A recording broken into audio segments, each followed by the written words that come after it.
Good morning, class 8. Hope you are fine at home. Today I am going to start a new topic of chapter 4.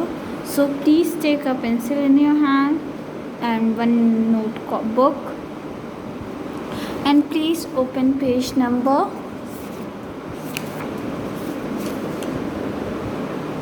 57, chapter number 4, metals and non-metals. I have explained you metals and non-metals in previous lecture.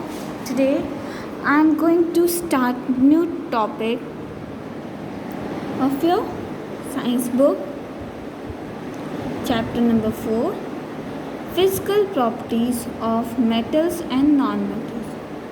आप लोग जानते हो कोई भी चीज़ हमारी पृथ्वी पे होती है, उसकी फिजिकल प्रॉपर्टी क्या होती है, मेटल्स नॉन मेटल्स की, वो कैसे रहते हैं, क्या करते हैं, कहाँ से वो आते हैं, कहाँ से उनका डेवलपमेंट होता है, ये सब चीज़ हमें जानना बहुत ज़रूरी होता है। कुछ केमिकली होते हैं और कुछ फिजिकली होते हैं, जिसकी वजह से डेवलपमेंट बहुत इजी होता है। कोई भी डेवलपमेंट करता है तो बहुत इजी तरह से किया जाता है। फिजिकल प्रॉपर्टी, अब जो उसका फिजिकल प्रॉपर्टी है मतलब जो उसका बाहर का जो पार्ट है वो कैसा होता है, उसकी प्रॉपर्टीज़ क्या क्या हैं, मेटल्स की और नॉन मेटल्स की। तो आइए देखिए फिजिकल स्टेट। ठीक है, metals are solid at room temperature except mercury and gadolinium which are liquid at room temperature। कुछ ऐसे मेटल्स होते हैं जो सॉलिड स्टेट के होते हैं रूम टेम्परेचर पे, और कुछ लिक्विड स्टेट के होते हैं रूम टेम्परेचर पे। नॉन मेटल्स में बी सॉलिड, जो नॉन मेटल्स होते हैं वो सॉलिड भी होते हैं, लिक्विड भी होते हैं और गैस के फॉर्म में भी प्रेजेंट होते हैं। आइए देखिए क्या क्या है। नॉन मेटल्स में बी सॉलिड, कार्बन, सल्फर। ठीक है, लिक्विड स्टेट का क्या होता है, ब्रोमीन, और गैसियस स्टेट का क्या है, नाइट्रोजन और ऑक्सीजन। ठीक, तो ये गैसियस स्टेट के मेटल्स होते हैं। कुछ नॉन मेटल्स हैं, इसमें नॉन मेटल्स हैं जो गैसियस स्टेट के होते हैं, वो नॉन मेटल्स होते हैं। वो क्या क्या होते हैं, नाइट्रोजन होते हैं, ऑक्सीजन होते हैं। और जो लिक्विड स्टेट का नॉन मेटल होता है वो ब्रोमीन होता है। और नॉन मेटल के कुछ ऐसे भी होते हैं जो सॉलिड स्टेट के होते हैं, जैसे कार्बन हुआ, सल्फर हुआ, ये नॉन मेटल्स के सॉलिड स्टेट में पाए जाते हैं।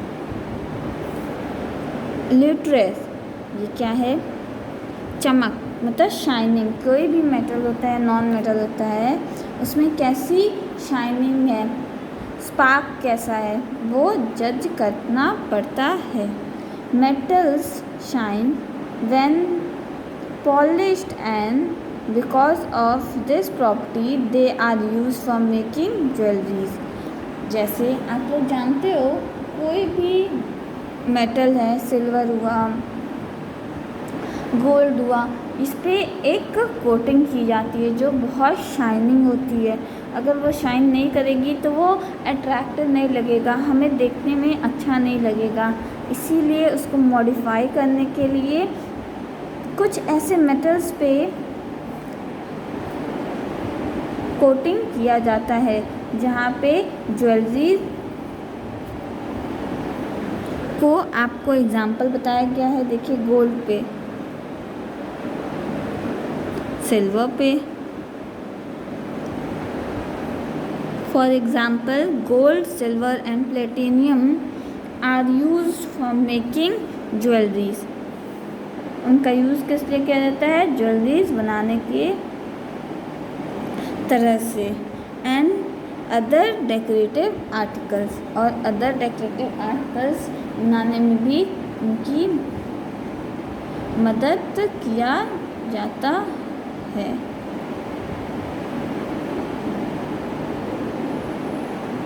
Non metals are non luminous और dull excepted graphite and iron. जो नॉन मेटल्स होते हैं वो थोड़ा उनसे एक्सेप्ट नहीं किया जाता है कि वो उनकी चमक ज़्यादा होगी, एकदम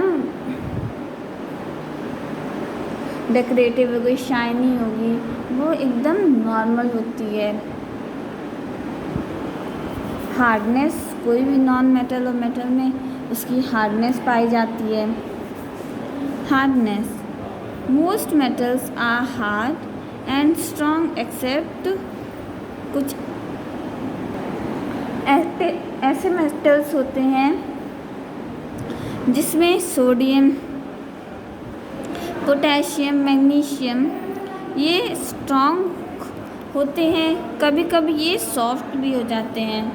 can easily cut with knife, वो ईजली कट किससे जाते हैं, नाइफ से उनको कट किया जाता है। Due to their hardness metals are use in making tools, ठीक है। Due to their hardness metals are use in making tools, bridges and building. कुछ ऐसे मटेरियल्स होते हैं जो हार्ड होते हैं और ब्रिजेस बनाने में, बिल्डिंग्स बनाने में हेल्प किए जाते हैं। Non metals are generally soft except diamond which is the hardest substance known. कुछ ऐसे नॉन मेटल्स होते हैं जो एक्सेप्ट किए जाते हैं डायमंड को, उसमें वो हार्डेस्ट मेटल होता है, नॉन मेटल में पाया जाता है। एबिलिटी क्या होती है, मैलिएबिलिटीज, ये क्या होती है, बढ़ने में योग्यता का काम करती हैं। जैसे कोई चीज़ की कोटिंग करनी हो, कोई चीज़ का फॉयल में यूज़ करना हो, उसमें इनका काम आता है। Mobility, most metals can be beaten into tin sheet of foil except lead which is brittle and broken when beaten। कभी कभी उनको बहुत बड़ी शीट्स में पाया जाता है तो उनको तोड़ा जाता है, ब्रेक किया जाता है, और अगर शीट्स में वो फॉर्म है तो उनको छोटे छोटे टुकड़ों में भी तोड़ा जाता है। और इस प्रॉपर्टी को हम मैलिएबिलिटीज कहते हैं। Gold and silver are most malleable metals known. Gold और सिल्वर दोनों ही मेबिलिटी में काम आते हैं, जिनका यूज़ किया जाता है। उनको पहले वो बड़ी बड़ी शीट्स में होते हैं, उनको छोटे छोटे पार्ट्स में डिवाइड किया जाता है। इट हेल्प्स ज्वेलरीज डिज़ाइनर्स उनको और ज्वेलरीज बनाने में, कुछ डेकोरेटिव आर्टिकल्स आइटम्स बनाने में उनका यूज़ किया जाता है। बहुत सारी चीज़ों में उनका यूज़ किया जाता है। ओके, डक्टिलिटी क्या होता है, जहाँ पे metals can easily B drawn into thin wire. जो मेटल्स होते हैं उनको थिन वायर में ड्रॉन करने में इजी होता है। The property of metals by virtue of which they can be drawn into wires is called ductility. उनको डक्टिलिटी कहते हैं, जिनको एक वायर के थ्रू बनाया जाता है। नॉन मेटल्स क्या होते हैं, are brittle and can not be drawn into wire. उनको नॉन मेटल्स में ड्रॉन नहीं किया जाता है। इलेक्ट्रिकल कंडक्टिविटी, क्या होती है? Metals are good conductor of electricity except leads as it does not conduct electricity. उनको इलेक्ट्रिसिटी कंडक्ट करने में गुड कंडक्टर होता है। Silver and copper are the best conductor of electricity. कुछ ऐसे कंडक्टर्स होते हैं जो बेस्ट होते हैं, जो मेटल्स होते हैं वो बेस्ट कंडक्टर किसके होते हैं? इलेक्ट्रिसिटी के, जिससे इलेक्ट्रिसिटी फास्ट जनरेट होती है। कॉपर वायर्स, सिल्वर वायर्स, इसमें बेस्ट कंडक्टर जुड़ा होता है जिससे इलेक्ट्रिसिटी बहुत अच्छी तरह से हमें मिलती है। कुछ ऐसी भी चीज़ें होती हैं जो इलेक्ट्रिक वायर्स में यूज़ की जाती हैं ताकि इलेक्ट्रिक फ्लो बहुत तेज़ी से हो, बहुत अच्छी क्वालिटी में हो। Non metals are poor conductor of electricity. जो नॉन मेटल्स होते हैं वो बहुत पुअर कंडक्टर ऑफ इलेक्ट्रिसिटी पाए जाते हैं except graphite which is a good conductor of electricity. Thermal conductivity क्या होता है? Metals are good conductor of heat except lead which does not conduct heat. जो हीट कंडक्ट करता है, ठीक है, लेकिन जो लेड होता है वो गुड कंडक्टर ऑफ हीट नहीं होता है, उस पर जल्दी से हीट प्रोड्यूस नहीं हो पाती है, जिसकी वजह से वो गुड कंडक्टर में नहीं आता है। Non metals are poor conductor of heat except diamond which is good conductor of heat. वो क्या है? गुड कंडक्टर ऑफ हीट है। That is why cooking utensils are generally made of metals. इसीलिए जो भी खाने बनाने के बर्तन होते हैं उसको मेटल से बनाया जाता है, और जो उनके हैंडल्स होते हैं उनको नॉन मेटल्स से बनाया जाता है क्योंकि हीट उसमें जल्दी जा नहीं पाती है। सॉनिट्री क्या होता है? The things made up of metals produce a ring sound. जैसे ये बेल है, आप बजाए तो बहुत तेज़ से साउंड करता है, बहुत हार्ड इसका साउंड होता है। That is why the bell are generally made up of metals. जो घंटी होती है, बेल्स होती हैं, मंदिर में घंटी होती है, चर्च में, वहाँ पे बेल्स होती हैं ताकि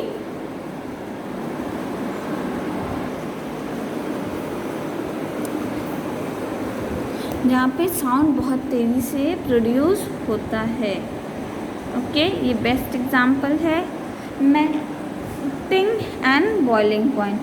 कोई भी मेटल है उसका मेल्टिंग पॉइंट भी होगा और बॉइलिंग पॉइंट भी होगा। कितने पे ये हीट करेंगे तो ये चेंज होगा, इतने पे मेल्ट करेंगे तो ये चेंज होगा।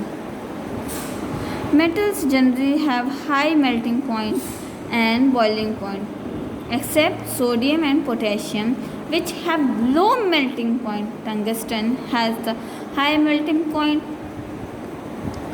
कुछ जो मेटल्स होते हैं वो हाई मेल्टिंग पॉइंट के भी होते हैं और बॉइलिंग पॉइंट के होते हैं। कुछ ऐसे मेटल्स हैं जो बहुत लो मेल्टिंग पॉइंट है, जैसे सोडियम, पोटेशियम एक्सेट्रा, ये सब बहुत स्लो मेल्टिंग पॉइंट के। और जो टंगस्टन होता है वो हाई मेल्टिंग पॉइंट का होता है। Therefore used in making bulb filament. जो बल्ब फिलामेंट का यूज होता है।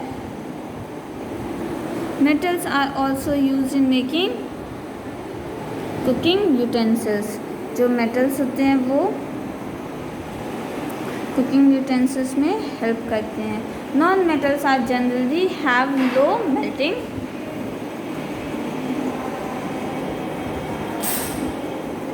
And boiling point. Okay, chemical properties of metal and non-metals I will explain you in next lecture. Thank you for listening this video. Take care. Stay at home.